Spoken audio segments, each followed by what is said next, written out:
Welcome back friends, welcome to invest AG. एक बार फिर से आप सबका बहुत बहुत स्वागत है। फ्रेंड्स, हर किसी निवेशक की अपनी एक सोच होती है, उसके हिसाब से ही हर कोई निवेश करने का प्लान करता है।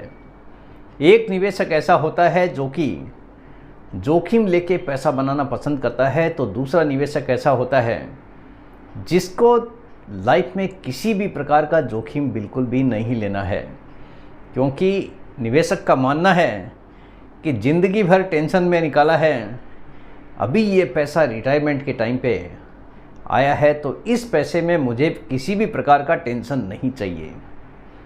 तो आज ऐसा ही प्लान का पूरा डिटेल मैं आपके साथ में शेयर करूंगा, जिससे हर किसी निवेशक को इसका फ़ायदा हो सकेगा कि किस प्रकार से रिस्क फ्री रिटर्न लिया जा सकता है। सबसे पहले मेरा इंट्रोडक्शन, मेरा नाम है रविकांत शर्मा और मैं MP registered mutual fund distributor हूँ। मेरा एमपी रजिस्ट्रेशन नंबर है ARN 138523। Employ unique ID number दिया है EUIN E234641। तो फ्रेंड्स, आप देख सकते हैं आज का जो मेरा मेन टॉपिक है, guaranteed returns, retirement plan, risk free investment. यानी पैसा तो बनाना है लेकिन रिस्क फ्री बनाना है, ताकि कभी भी किसी भी दौर में तकलीफ ना आए। क्योंकि रिटायरमेंट के बाद में बहुत सारे लोगों की सोच चेंज हो जाती है। एक निवेशक ऐसा होता है जो सोचता है कि आज तक मैंने कोई भी जोखिम लेके पैसा नहीं बनाया है, आज मैं थोड़ा जोखिम लेके कुछ तो निवेश करके देखूं कि क्या होता है। लेकिन एक निवेशक ऐसा होता है जो सोचता है कि इतने साल ही टेंशन नहीं पाला, तो अब टेंशन क्यों पालना है। तो आज जिस किसी को भी टेंशन बिल्कुल भी नहीं पालना है, जिस किसी को गारंटीड रिटर्न की तरफ जाना है, उसके लिए आज का वीडियो पूरी तरह से समर्पित है। देखिए, सीनियर सिटीजन स्पेशल, आज का जो वीडियो है सीनियर सिटीजन के लिए है, ख़ास तौर पर उसी के हिसाब से मैंने बनाया है, क्योंकि जो रिक्वेस्ट आई है वो सीनियर सिटीजन की तरफ से आई है। उनका कहना है कि हम रिस्क नहीं ले सकते, इसलिए फिक्स्ड रिटर्न जितना ज़्यादा हो मिलना चाहिए, पैसा भी सेफ हो, यानी पैसे का मुझे कोई भी जोखिम नहीं लेना है और रिटर्न सुकून से मिलता रहे, ताकि घर के खर्चे में कभी कोई दिक्कत ना आए। तो उनके लिए है सीनियर सिटीजन सेविंग स्कीम, जो कि बहुत सारी बैंक्स भी देती हैं और पोस्ट ऑफिस भी देता है। आप जैसे चाहे वैसे निवेश कर सकते हैं। अगर आपके पास में SBI बैंक है तो आप वहाँ पे भी जाके करवा सकते हैं, और अगर आपके पास में पोस्ट ऑफिस है तो वहाँ पर भी जाके सीनियर सिटीजन सेविंग स्कीम में खाता खोल सकते हैं और निवेश शुरू कर सकते हैं। इसकी कुछ डिटेल्स भी मैं आपको बताने वाला हूँ कि किसके लिए ये प्लान हो सकता है। इसमें जो इंटरेस्ट मिलता है क्वार्टरली, यानी हर 3 महीने के बाद में पैसा आपके अकाउंट में ऑटोमेटिकली क्रेडिट हो जाता है। एग्जाम्पल के तौर पे 10,000 रुपया जमा करो और 205 रुपये का क्वार्टरली इंटरेस्ट पाओ, यानी 10,000 रुपये आपने जमा किया तो 205 रुपये का उस पर इंटरेस्ट आपके अकाउंट में क्रेडिट हो जाएगा। 3 महीने का ये कैलकुलेशन है, यानी सिंपल लैंग्वेज में 1 साल का 820 रुपया होता है, जिसका आप कैलकुलेट कर सकते हैं कि 8.2% का बैंक का ब्याज यहाँ पे मिलता है, जो कि फिक्स्ड है। करंटली 8.2% है और टाइम टू टाइम ये चेंजेज होते रहता है। शुरुआत में काफ़ी ज़्यादा था, धीरे धीरे करके ये कम हुआ है। आगे क्या होने वाला है ये कोई भी नहीं बता सकता। जैसा PPF का रेट डिसाइड किया जाता है, वैसे इसका भी रेट डिसाइड किया जाता है गवर्नमेंट के द्वारा। करंट इंटरेस्ट रेट है 8.2% पर एनम, यानी सालाना 8.2% का ब्याज मिलता है, जो कि क्वार्टरली आपके अकाउंट में जमा हो जाता है। जैसा मैंने एग्जांपल दिया है कि 10,000 रुपये पे 205 रुपये आपके अकाउंट में क्रेडिट हो जाता है 3 महीने के बाद में।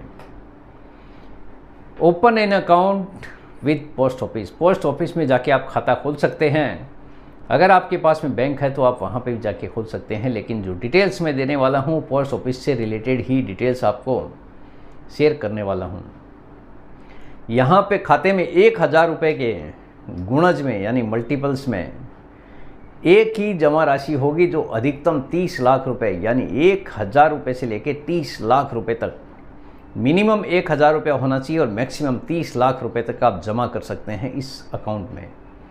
उसी पैसे पर आपको इंटरेस्ट मिलेगा क्वार्टरली बेसिस, और जो ब्याज आएगा वो 1 अप्रैल, 1 जुलाई, 1 अक्टूबर और 1 जनवरी को आपके अकाउंट में सीधा क्रेडिट हो जाएगा।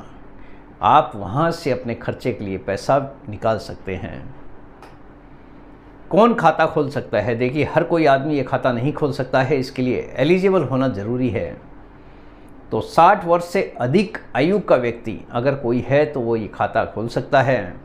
सबसे मेन कंडीशन यही है, लेकिन उससे भी कम आयु वाले भी इसके लिए एलिजिबल हैं। कौन से ऐसे लोग हैं वो भी मैं बता रहा हूँ। 55 वर्ष से अधिक और 60 वर्ष से कम आयु के सेवानिवृत्त नागरिक कर्मचारी, बशर्ते की सेवानिवृत्ति लाभ प्राप्त होने के 1 महीने के भीतर निवेश किया जाए। यानी अगर आप रिटायर हो चुके हैं तो पैसा आपके पास में आया है, वो 1 महीने के भीतर ही अगर आप निवेश करते हैं तो 55 वर्ष से अधिक और 60 वर्ष से कम वाले लोग भी यहाँ पे अकाउंट खोल सकते हैं।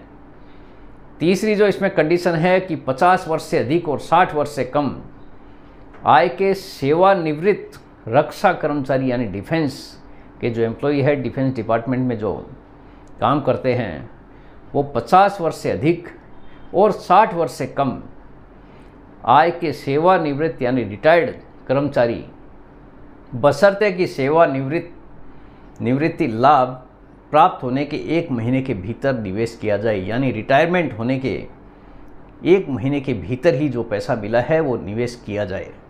तो ऐसे लोग भी 50 वर्ष से अधिक और 60 वर्ष से कम वाले निवेश कर सकते हैं। अगली कंडीशन इसमें दी गई है कि खाता व्यक्तिगत रूप से या केवल जीवन साथी के साथ संयुक्त रूप से खोला जा सकता है। यानी या तो आप अपने नाम पे खोल सकते हैं या अपनी वाइफ के साथ में जॉइंट अकाउंट भी खोल सकते हैं। संयुक्त खाते में जमा की पूरी राशि केवल प्रथम खाता धारक की होगी, यानी जो भी पैसा होगा, जो फर्स्ट होल्डर है उसी के नाम का पैसा होगा, भले ही आप जॉइंट अकाउंट खोल रहे हैं। यदि सभी सीनियर सिटीजन सेविंग स्कीम खातों में एक वित्तीय वर्ष में कुल ब्याज 50,000 से अगर ज़्यादा है तो ब्याज कर योग्य होगा, यानी जो इंटरेस्ट मिल रहा है वो टैक्सेबल होगा।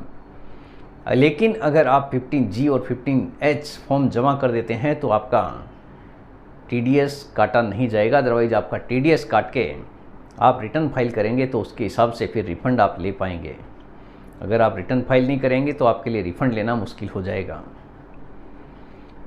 आगे बात चालू है कि किस हिसाब से बिना रिटर्न फाइल किए भी लोग रिफ़ंड ले पाएंगे। उसके लिए भी कुछ रूल्स आने वाले हैं आगे, लेकिन करंटली आपको रिटर्न फाइल करना पड़ता है। समय पूर्वक खाता बंद करना, ये खाता एक्चुअल में 5 साल का होता है। अगर आपने 5 साल से पहले ये खाते को बंद करने के बारे में सोचा तो आपके ऊपर पेनल्टी भी अप्लीकेबल होगी। देखिए किन लोगों के लिए और कौन सी परिस्थिति में पेनल्टी लगती है वो भी मैं बताऊंगा। खाता खोलने की तिथि के बाद किसी भी समय समय पूर्वक खाता बंद किया जा सकता है। आपने अगर अकाउंट ओपन किया है तो बाद में कभी भी आपकी मर्जी हो तब एनी टाइम उसको बंद कर सकते हैं, लेकिन उसके कुछ चार्जेज भी आपको पे करने पड़ेंगे। यदि खाता 1 वर्ष से पहले बंद किया जाता है तो कोई भी ब्याज दे नहीं होगा। अगर आपने खाता बंद कर दिया और बैंक ने आपको अगर कुछ इंटरेस्ट पे भी कर दिया है तो बैंक आपका जो बैलेंस पड़ा है वहाँ से पूरा पैसा रिकवर करेगा। उसके बाद भी बचा हुआ पैसा आपको वहाँ से मिलने वाला है, यानी बैंक उसी पैसे से पूरा चार्जेज वसूल करेगा। यानी आपका जो मूलधन पड़ा है, कैपिटल पड़ा है, वहाँ से पूरा पैसा निकाला जाएगा।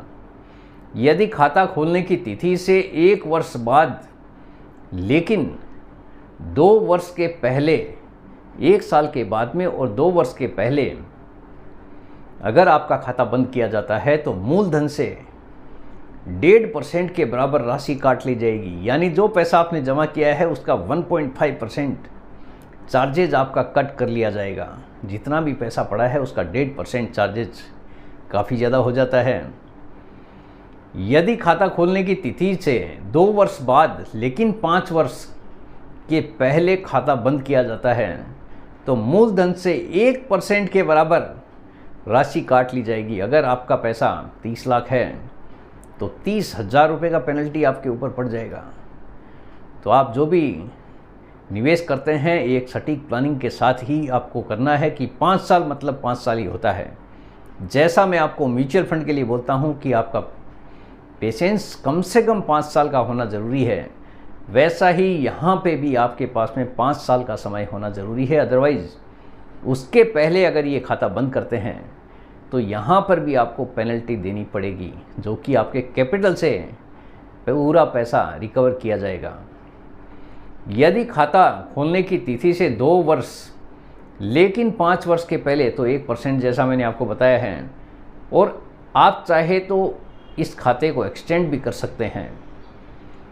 एक्सटेंड करने के बाद में देखिए ये भी एक इसमें एक कंडीशन दी गई है, विस्तारित खाते यानी एक्सटेंशन को विस्तार की तिथि से 1 वर्ष की समाप्ति के बाद में बिना किसी कटौती के बंद किया जा सकता है। अगर आपने खाते को एक्सटेंड किया है, ये अकाउंट को एक्सटेंड किया है और उसके बाद में अगर 1 साल के बाद में अगर आपको, भले ही आपने 3 साल के लिए एक्सटेंड किया है, लेकिन अगर 1 साल के बाद में भी आपको खाते को बंद करना है तो आप कर सकते हैं। ऐसी कंडीशन में आपके ऊपर कोई भी चार्जेस अप्लीकेबल नहीं होगा, यानी यहाँ पे कोई भी किसी भी प्रकार की कटौती नहीं की जाएगी।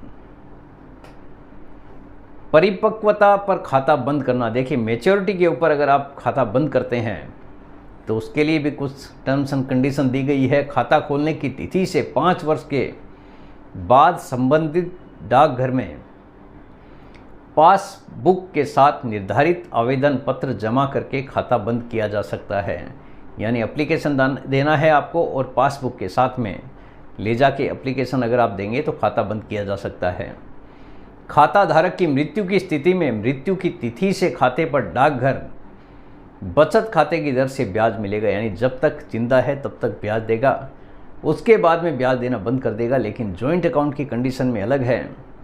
यदि पति पत्नी संयुक्त धारक या एकमात्र नामित व्यक्ति है तो खाता परिपक्वता तक जारी रखा जा सकता है। अगर जॉइंट होल्डर चाहे, उसकी वाइफ चाहे या हस्बैंड चाहे, दो में से कोई एक है तो ये अकाउंट कंटिन्यू किया जा सकता है। इस केस में रखा जा सकता है बशर्ते पति पत्नी सीनियर सिटीजन सेविंग स्कीम खाता खोलने के लिए पात्र हो, यानी दोनों ही उसके लिए पात्र होने ज़रूरी है तो ही अकाउंट कंटिन्यू किया जा सकता है।